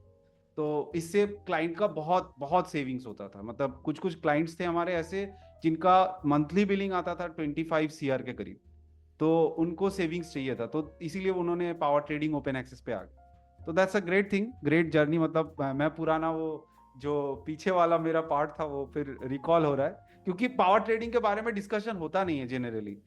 लोग जानते नहीं है। Even I am very shocked that in our engineering, in our proper technical study, it is not included. I am passed out as an electrical engineer. I think you have also a good experience in the engineering field. तो आपने देखा होगा power trading कहीं पे नहीं है। तो ये कहीं मतलब इतना बड़ा इंडस्ट्री है। I like 3-5 years down the lane मैं आपको बोल सकता हूँ, जब मैं मणिकरण में काम कर रहा था, that time Manikaran revenue was 4,000 crore. Right now they are $1 billion company. So मतलब कितना पैसा है एक इंडस्ट्री में, बट उस इंडस्ट्री के बारे में आज के डेट पे आधे लोगों को नहीं पता है। अभी क्या होता है ना, आप एक जनरल है to to all of your audience, okay. जो चीज बनाते हो उसको बेचना आना चाहिए। राइट। तो अगर आप इंजीनियरिंग करके प्रोजेक्ट लगा रहे हो और जनरेशन कर रहे हो, तो you also should know how to sell that, ये कैसे बिकती है।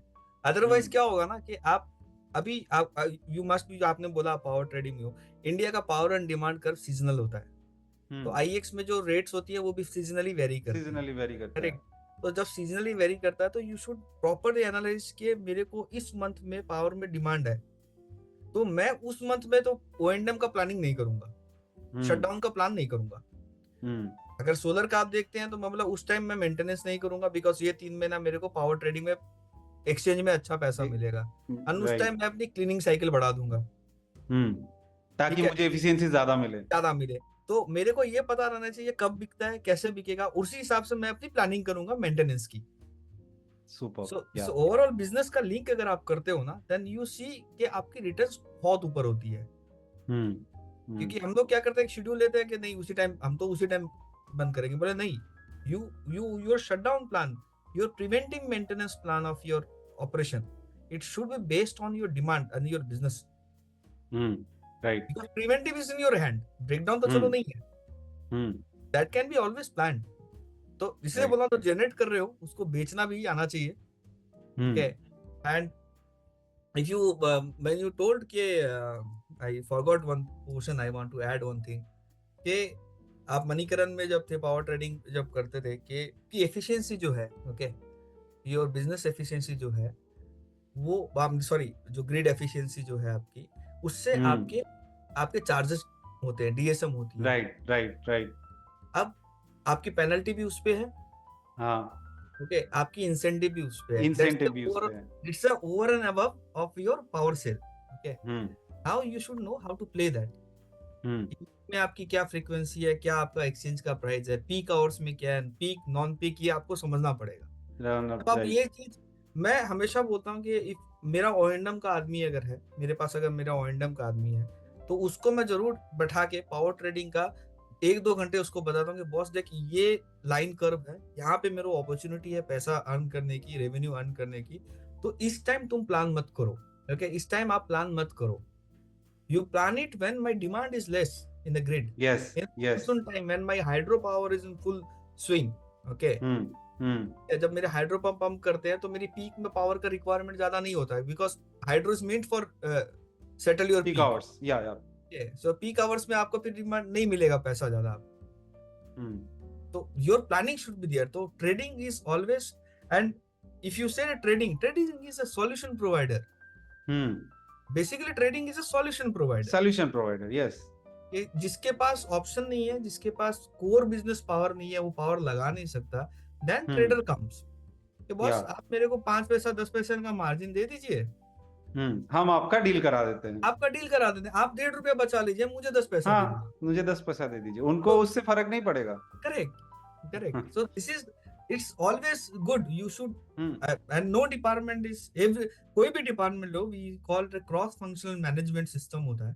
तो आपकी legal department, engineering department, execution, सबका बराबर का रोल होता है एक प्रोजेक्ट में. they all give their best and they all have an equal participation for a successful project. Definitely. That means the groundsman who is doing that job, he is as responsible as like what a project developer 100%. is doing, the 100%. management is doing 100%. But वो groundsman को ये होना चाहिए कि आज मैं ये activity कर रहा हूँ तो इसको मेरी कंपनी को क्या फर्क है. That's a job. Senior management और मिड मैनेजमेंट लेवल पीपल जो होते हैं, मैनेजर्स जो होते हैं, उनका ये काम है कि you know your companies target, companies earning, company कैसे काम करते हैं, culture of company, that you have to bring to your ground. आपके साइट पे, आप मुंबई में हेडक्वार्टर है, आपको 5 गीगावाट का प्लांट है पूरे स्टेट में. ओके, आपकी मैनेजमेंट मुंबई में बैठती है सपोज, तो आपका जो ग्राउंड पे काम कर रहा है, सपोज तूतीकोरिन में एक प्लांट है आपका, वहां पे जो बंदा काम कर रहा है, तो ही शुड नो कि यहाँ पे बैठ के मैनेजमेंट क्या सोच रही है.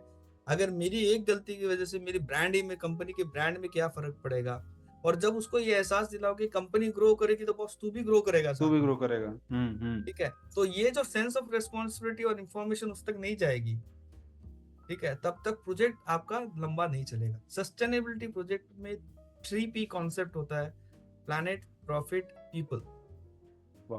ओके, पीपल जो है वो बहुत जरूरी है. प्रॉफिट भी जरूरी है सस्टेनेबिलिटी के लिए, पीपल भी जरूरी है, एनवायरनमेंट. प्लैनेट तो एनवायरनमेंट, प्लैनेट तो प्रायोरिटी है, पहला प्रायोरिटी है, उसके बाद सेकेंडरी चीजें आते हैं, क्योंकि हम रिन्यूएबल पे जब बोल रहे हैं. Any kind of sustainable project, sustainable company, 3P concept is very particular. मैं वापस रिपीट कर देता हूँ, planet, profit, people. People is your internal stakeholder, external stakeholder, both. Yes. Without people, you won't be able to execute it. It is like हम कभी भी practical stage पे without people कुछ कर भी नहीं सकते हैं. करेक्ट. तो हम कभी कभी क्या होता है, तो ऑटोनोमस मोड पे चले जाते हैं, इतना टेक्नोलॉजी सेवी हो जाते हैं, we don't understand. But if you see, technology चलाने वाला भी आदमी है, बनाने वाला भी आदमी, उसको चलाने वाला भी आदमी. ठीक है. तो अल्टीमेटली आपका इंटरनल स्टेक होल्डर जो है, एक्सटर्नल स्टेक होल्डर, आपकी जो डायरेक्ट इम्पैक्ट जोन में जो विलेजेस पड़ते हैं, तो everyone create a problem for you. And if you get them very good in your all perspective ना, तो आपको वो आदमी लोग आपके प्रोजेक्ट के लिए खड़े भी होते हैं. मैंने ये भी देखा है हाँ, एकदम एकदम मैंने भी मेरी देखा है एग्जीक्यूशन एकदम। साइड पे मैंने ये भी देखा है कि एक साइड पे मैं गया था, एंड फनी हम्म स्टोरी, एक साइड पे मैं गया था, वन फार्मर वाज देयर, मैं एक्विजिशन कर रहा था वहां पे एक लैंड का, and he was very supportive, हाँ, बिकॉज उसको हम्म पता चला कि ये प्लांट यहाँ लगेगा तो at least for 2 years there will be a job, there will be hmm earning for them, और आगे हम्म के 30 साल तक कुछ ना कुछ अंडर द सीएसआर इस गांव का भला होगा। Hmm hmm understood, and he is the only person, मेरे बोलेरो के सामने खड़ा था, बोले गाड़ी के आगे कोई नहीं आएगा, ये लैंड लेंगे और सर लोग यहाँ प्रोजेक्ट लगाएंगे। तो that's kind of believe and confidence that people all will give you, because hmm. You have to make them understand.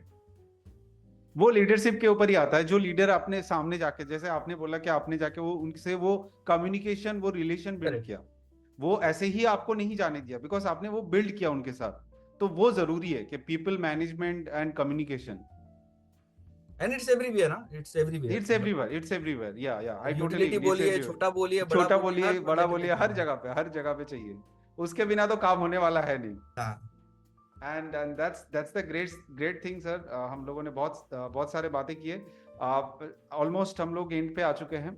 दो तीन और चीजें मैं आपसे जस्ट पूछना चाहूंगा। एक तो टेक्नोलॉजी एडवांसमेंट, मतलब आप अपने करियर में जहां से आपने स्टार्ट किया, लाइक 15 years आपने हैं, इवन आपका सोलर पे भी आई थिंक 5 to 10 years का एक्सपीरियंस होगा। तो ये जो आपने देखा इवॉल्वेशन टेक्नोलॉजी में, क्या आपने फील किया कि जैसे मॉड्यूल पे आज के डेट पे हम देखते हैं कि मोनो पार्क आ चुका है, and also TOPCon panels are coming.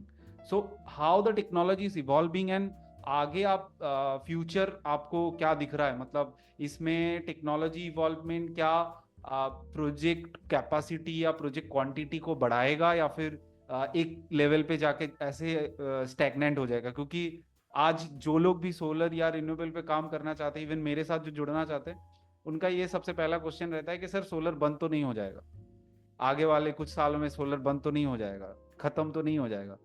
तो आपसे मैं ये जानना चाहता हूँ। देखिए, हम जब बोलते हैं ना सोलर इज रिन्यूएबल, हाँ, जब रिन्यूएबल टैग लगाते हैं तो वो खत्म नहीं होता। खत्म नहीं होता है रिन्यूएबल। रिन्यूएबल तो वो खत्म तो कभी नहीं होगा। ठीक है, now you come to concept, आपने बताया ना, तो मैंने एक आपको एग्जांपल दिया था। 2010-11 में जब प्रोजेक्ट लगते थे तो 50 टन पर मेगावाट का स्ट्रक्चर लगता स्ट्रक्चर था, लगता था। उसी राइट। जगह पे आज 18 टन का लग रहा है। तो आप ये एनालिसिस करिए कि ये कहाँ से आया। That is the journey of the technical evolution and the maturity hmm of the particular technology. Hmm ये जब होती है ना, तभी आपका, जब 2010 में था ना तो ये टेक्निकल था पूरा।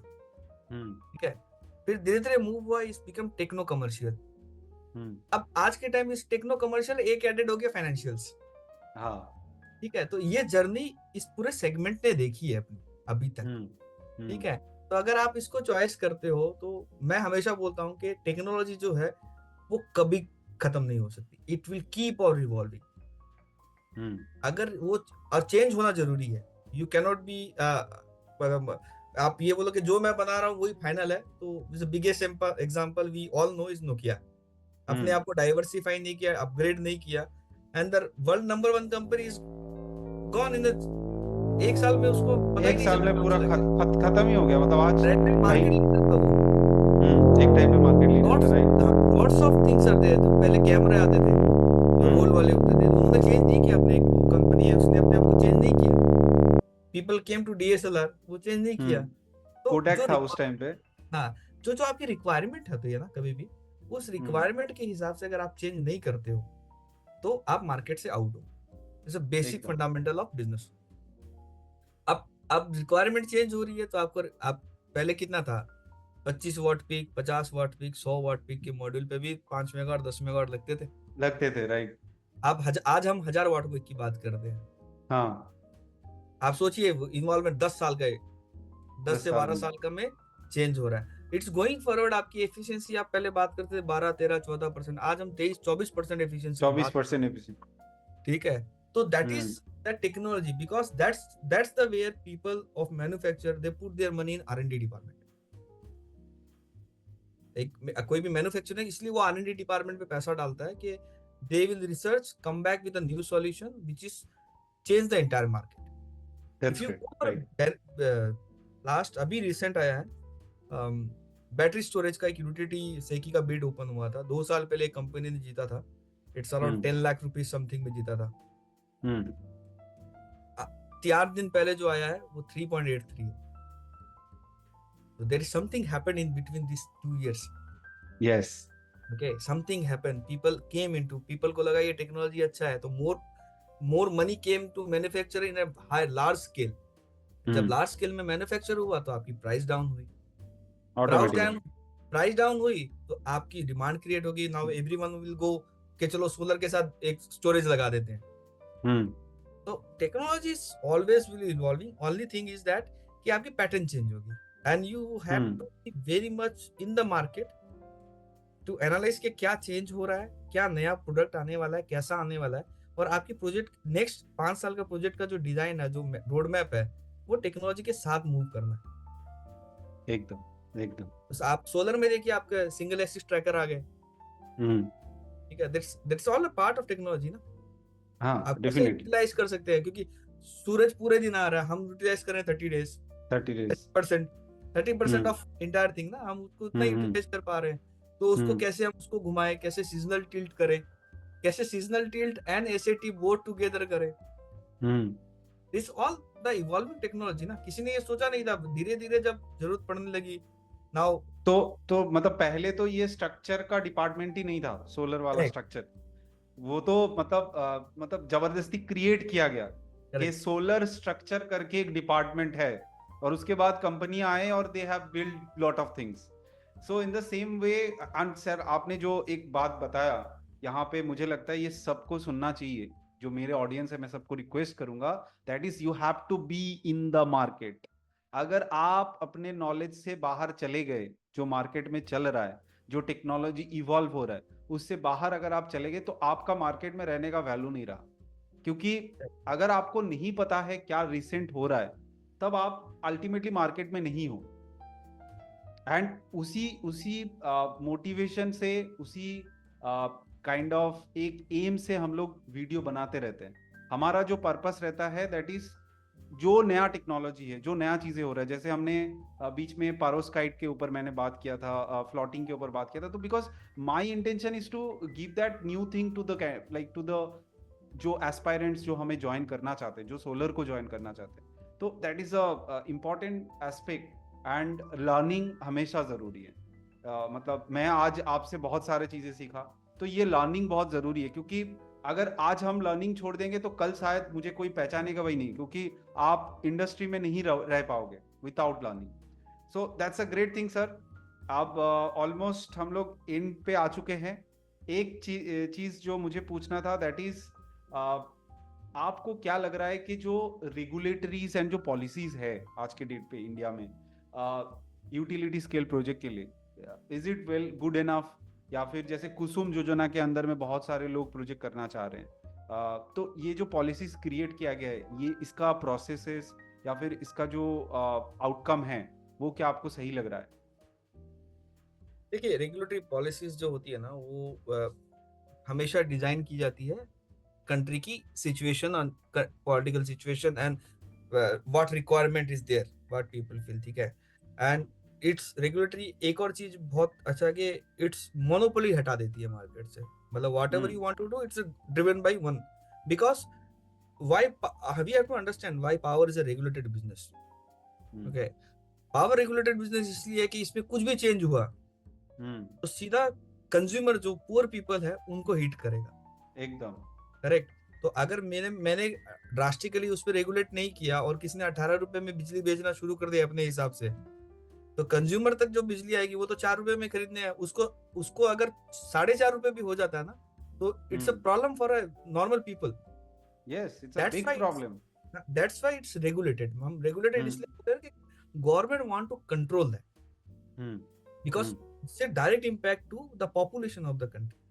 तो उसके लिए गवर्नमेंट डे बाय डे जैसे सिनेरियो चेंज होता है तो they bring up the things. जैसे मैंने पॉडकास्ट के स्टार्ट में आपको बोला था कि they have come up with connectivity के एक जीएनए नया लेके आया। पहले कनेक्टिविटी का अप्रूवल अलग था, अभी एक नया लेके आए। तो they are also changing the involvement, they are also bringing the competition in the market, कि it should not be a monopolistic market कि 2 या 3 डेवलपर में रह जाए और बाद में वो अपने हिसाब से मार्केट को चलाए। ठीक है, जब आप राइट मार्केट में मोर कंपटीशन लेके आते हो, more people you want to bring, you can control the price of the particular segment. Okay, तो रेगुलेशन इज मेरे हिसाब से thought process is good, but उसका इम्प्लीमेंटेशन थोड़ा फास्ट होना चाहिए. एकदम एकदम I also totally agree on that कि थोड़ा सा मतलब और इजी प्रोसेस में और इजी वे में किया जा सकता है ताकि वो थोड़ा जल्दी हो जाए. तो नो रेगुलेशन इज यस और no for us, because as a company मेरे को कोई रेगुलेशन होता है कि वो मेरे को नहीं लगता, because it impacting my ROI. Okay, as a government it's good because they want to safeguard the poor people from price exploration. So हम दोनों का देखने का नजरिया अलग है. We are on a different platform to see the particular one point. Okay, if they are the regulators, they have all the rights to make it, but if they want to make it, they should thought of कि they don't kill that companies, क्योंकि अगर company का business ही बंद हो गया उनके regulation की वजह से और स्ट्रिक्ट की वजह से, देन ये सेक्टर खराब हो जाएगा. People will not come and more investment will not come here. तो अभी तक बैलेंस है, बट रेगुलेशन अगर आता है तो it should be thought of. एक दो round most of the developer के साथ होते ही हैं ये. We used to participate in more forums. Government उसको इनवाइट करती है कि दिस काइंड ऑफ थिंग्स करना है. आप एज ए डेवलपर या आपका जो एसोसिएशन है वो इस पे आप अपने अपने पॉइंट्स दे दीजिए, round of discussion, but one is implemented, it should be a fast track. Got it. हाँ, दैट मीन्स ये जैसे अभी आज के डेट पे अभी रिसेंटली पीएम सूर्या घर का आया होगा, आपको पता होगा. तो we have also applied for that as a vendor, but the process is too long, like it takes almost 2 months to being registered on the portal. So if अगर मुझे 2 महीना लग रहा है एक पोर्टल पे रजिस्टर करने के लिए, तो जो मेरा कंज्यूमर है जिनको शायद पोर्टल पे जाके मुझे चूज करना है, वो मेरा कंज्यूमर लूज हो जा रहा है बिकॉज ऑफ दैट टाइमलाइन. तो काइंड ऑफ आपने जो बोला कि रेगुलेशन ऐसा नहीं होना चाहिए जो बिजनेसमैन जो बिजनेस बना रहा है, जो इंडस्ट्री को चला रहा है, उसका नुकसान हो जाए. अगर उसका नुकसान हो जाए तो इंडस्ट्री तो नहीं रहेगा. तो कहाँ से चलेगा? तो वो थॉट हमेशा रखनी चाहिए. हाँ, वो थॉट हमेशा रखनी चाहिए, क्योंकि अगर हम बात कर रहे हैं कि पुअर पीपल का हम सोच रहे हैं, तो डेफिनेटली आप अदर साइड का भी आपको सोचना है. आप इस पे just I want to add one thing कि आपने जो बोला ना कि इंसेंटिव आया था बीच में, कैपिटल इंसेंटिव, ठीक है, तो it is a good drive for the consumer as well as for the developer, दोनों के लिए अच्छा ड्राइव. उसको रजिस्टर्ड करने के लिए, ठीक है, तो जो पेन और जो कॉस्ट और जो रिसोर्स लगता था एक वेंडर को, वो बोलता नहीं चाहिए मेरे को ये सब्सिडी. एकदम दिस काइंड ऑफ थिंग्स को हम रेगुलेशन लेके आए, बट उसका इम्प्लीमेंटेशन फास्ट में होना चाहिए एंड एक अकाउंटेबिलिटी होनी चाहिए कि रेगुलेशन आया है तो ये फुलफिल हो रहा है नहीं हो रहा है, जिस पर्पज से ये रेगुलेशन मार्केट में छोड़ा गया है. एकदम. और यहाँ पे और एक क्राइटेरिया है कि सर देखिए, मतलब मैं यहाँ पे ये बात को थोड़ा सा और जस्टिफाई करना चाहता हूँ कि ये जो रेगुलेशन आया, पॉलिसीज आए, सब ठीक है, बट यहाँ पे आप लोगों ने मेंशन किया कि डीसीआर पैनल यूज करना. Now if I compare the price of a DCR module and a normal module, then I will get that subsidy amount. वो वही सब्सिडी अमाउंट है. तो अल्टीमेटली सब्सिडी कहीं बन नहीं रहा है. जो कंज्यूमर के डिटेलिंग पता है वो बोलेगा यार मुझे नॉर्मल मॉड्यूल दे दो तुम, मुझे डीसीआर नहीं चाहिए. सो कहीं ना कहीं वो जो कॉन्ट्राडिक्शन है ना, वो भी ध्यान देना चाहिए गवर्नमेंट को, क्योंकि आप जब ऐसा चीजें ला रहे हो, अल्टीमेटली आपका वो सब्सिडी कहीं ना कहीं वहां पे एडजस्टमेंट हो जा रहा है, क्योंकि डीसीआर का प्राइस इतना ज्यादा है. नहीं, आप ये भी देखिए, आप डीसीआर बोल रहे हो मैंडेट है, बट डीसीआर में तो कैपेसिटी कहाँ है? वही तो, इतना बड़ा प्लांट कैपेसिटी किसके पास है? कहाँ है? जो आप 30 गीगावाट 20 गीगावाट की बात करें एनुअली, आपके पास वो मैन्युफैक्चरिंग लाइन ही नहीं है ना. तो वही बोल रहा हूँ ना कि थॉट ऑफ आपका थॉट ठीक है कि आपको एक वैल्यू चेन पूरी क्रिएट करनी है. डीसीआर आने का मतलब क्या है कि सोलर की पूरी वैल्यू चेन मैं अपनी कंट्री में क्रिएट करूंगा. That is okay. जब मैं ला रहा हूं तो मेरी कंट्री का बैक साइड में वो वैल्यू चेन क्रिएट करने की एस्टैब्लिशमेंट है या नहीं है, that's to be look up. That's great. That's right sir. And बहुत सारे lot of well discussion we have done, and मुझे बहुत सारा नॉलेज मिला. आई थिंक हमारे ऑडियंस को भी बहुत सारे नॉलेज मिले, and we are almost at the end of the podcast. So last में आपसे एक ही चीज पूछना चाहूंगा सर, ये मैं सबसे पूछता हूँ, दैट इज जो एस्पायरिंग प्रोफेशनल्स है, जो सोलर फील्ड को ज्वाइन करना चाह रहे हैं, या फिर जो लोग बहुत कंफ्यूज्ड है, आज के डेट पे बहुत सारे जो कैंडिडेट्स ज्वाइन करते हैं ना ये फील्ड, बहुत सारे लोग कंफ्यूज हो जाते हैं, सर मुझे किस पे काम करना चाहिए, मैं डिजाइन करूँ, प्रोजेक्ट करूँ, मेंटेनेंस करूँ, क्या करूँ? तो यहाँ पे आपका क्या सजेशन होगा जो लोग ज्वाइन करना चाह रहे हैं, आप क्या उनको गाइडेंस दोगे आपके तरफ से? देखिए, आप क्या होता है ना, कोई भी सेक्टर में जब आप चॉइस करते हो ना, तो मैं आपको तो पहले बीच में बताया, मैं टीक्यूएम प्रैक्टिशनर हूँ, तो मैं डेटा पे बहुत बिलीव करता हूँ। कोई भी इंडस्ट्री को अगर आपको चूज करनी है, उसका 10 साल का डेटा उठाइए, कैसे मूवमेंट हुआ है, ठीक है, कैसे फंडिंग आई है, और कैसे वो आज एक साल में एक गीगावाट लगता था, आज एक साल में 20 गीगावाट तक की बात कर रहे हैं।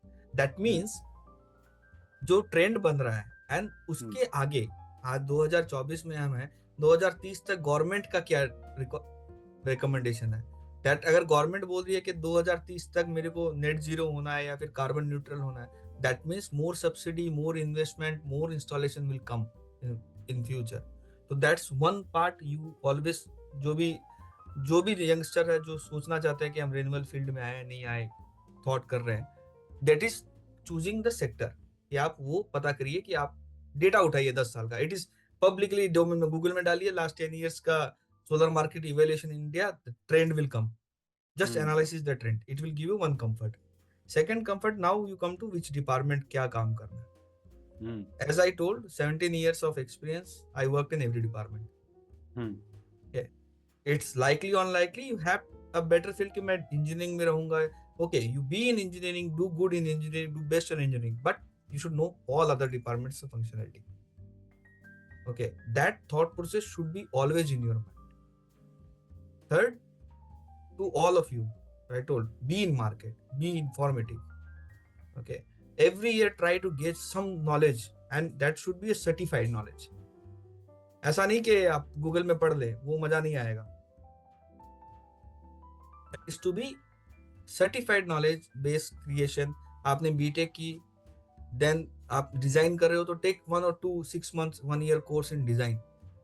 ज्यादा कॉस्टली मत करिए, बट क्या होता है ना, वो आपको इवॉल्व कराता है चीजों. Okay, try to attend conferences,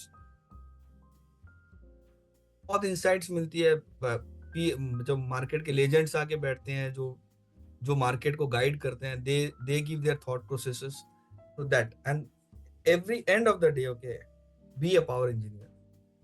don't be design engineer, PD engineer, don't be execution engineer, be a power engineer.